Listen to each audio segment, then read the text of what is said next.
एक गांव में एक राजा रहता था जिसका नाम था कैलाश। कैलाश अपनी पत्नी के साथ रहता था। कैलाश की पत्नी का नाम था सुंदरी। राजा अपनी प्रजा से बहुत प्रेम करता था और राजा की प्रजा भी उसका बहुत आदर सम्मान करते थे। राजा बहुत ही दयालु था। उसके महल में कोई भी भिखारी आए या फिर कोई भी ब्राह्मण आए तो वह उन्हें कभी खाली नहीं जाने देता था। वह खाटू श्याम बाबा का बहुत ही बड़ा भक्त था। वह प्रतिदिन सुबह उठकर बाबा श्याम की पूजा करता था। उसकी शादी को 10 वर्ष बीत गए, लेकिन दुख था केवल संतान का, क्योंकि उनको अभी तक कोई भी संतान नहीं थी। अपनी संतान प्राप्ति हेतु राजा अपनी रानी को लेकर खाटू श्याम बाबा के मंदिर गया।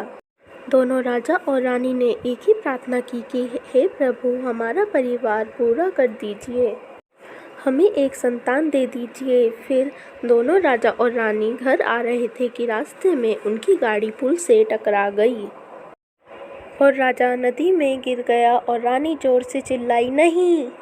रानी बोली, हे प्रभु, ये क्या अनर्थ हो गया। रानी बहुत दुखी हुई। फिर रानी घर पहुंच गई और घर पहुंचने के बाद उसे पता चला कि वह माँ बनने वाली है। रानी खुश भी थी और दुखी भी थी, क्योंकि राजा कैलाश के बारे में कुछ पता नहीं चला था। ऐसे ही 9 महीने बीत जाते हैं। रानी बहुत ही सुंदर पुत्र को जन्म देती है, लेकिन राजा का अभी तक कुछ नहीं पता चला था। लेकिन रानी को विश्वास था कि उसके पति कैलाश एक दिन जरूर लौटेंगे। उसको बाबा श्याम पर पूरा विश्वास था। रानी ने अपने पुत्र का नाम नरेश रखा। नरेश जैसा जैसा बड़ा होता गया, वह बिल्कुल अपने पिता की तरह दिखता। अब नरेश 20 वर्ष का हो गया था। नरेश नास्तिक था, क्योंकि उसको लगता था कि उसके पिता के साथ यह सब कुछ बाबा श्याम ने किया है। अब एक दिन उसकी माँ ने कहा, बेटा, मेरा बाबा जी के दर्शन करने का बहुत मन हो रहा है, तुम मुझे ले चलना। पर नरेश ने मना कर दिया, लेकिन उसकी माँ ने उसे कसम दे दी। फिर उसे अपनी माँ के साथ बाबा जी के दर्शन करने जाना पड़ा। उनके घर से बाबा श्याम का मंदिर 500 किलोमीटर दूर था। जब दोनों 200 किलोमीटर की दूरी तक पहुँचे तब सुंदरी को सांप ने काट लिया। नरेश बहुत दुखी हुआ। अपने आप से बोला कि मैं अब क्या करूं। तभी अचानक वहाँ एक बाबा आते हैं और कहते हैं कि तुम्हारी माँ को कुछ नहीं होगा, यहीं पास में श्याम जी का मंदिर है, वहाँ पर ले जाओ। वहाँ पर जो भी जाता है उसके सारे कष्ट दूर हो जाते हैं। तुम भी अपनी माँ को वहीं ले जाओ। केवल जल छिड़कने से ही तुम्हारी माँ के शरीर से सांप का सारा जहर निकल जाएगा।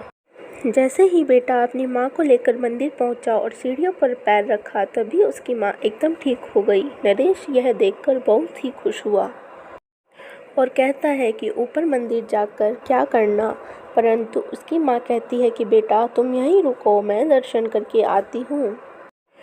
जब उसकी माँ सुंदरी दर्शन करने के लिए मंदिर चली जाती है, तब नरेश को चक्कर आ जाता है और नरेश बेहोश हो जाता है। तभी नरेश को सपने में बाबा श्याम नजर आते हैं और वह नरेश से कहते हैं कि तू मेरे दर्शन नहीं करेगा क्या। तभी नरेश की आंखें खुल जाती हैं।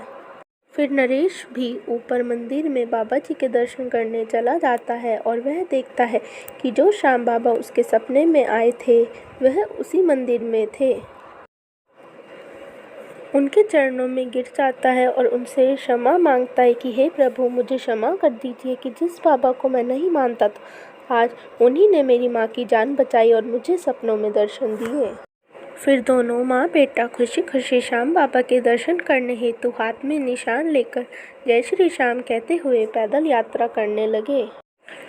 7 दिन बाद सुंदरी और नरेश बाबा जी के दर्शन करने पहुँचे और लाइन में लग गए। लाइन में ही एक आदमी जो नरेश के पीछे खड़ा था उससे टकरा जाता है। तभी नरेश को ऐसा एहसास होता है कि वह उनका कोई अपना है। यह बात अपनी माँ सुंदरी को बताता है।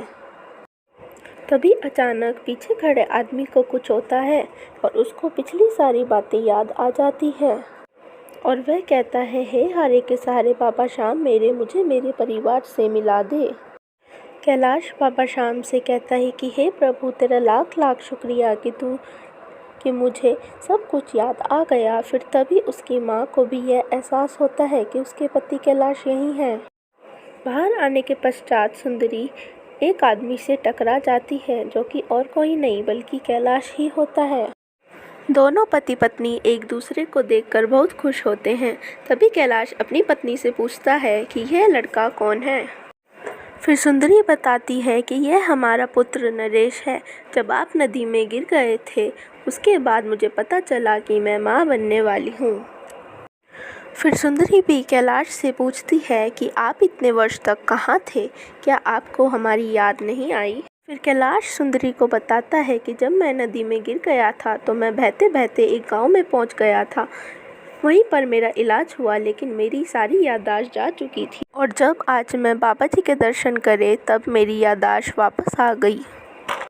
फिर वह बाबा श्याम के दर्शन करने दोबारा मंदिर जाते हैं और अच्छे से बाबा श्याम जी के दर्शन करके घर आते हैं।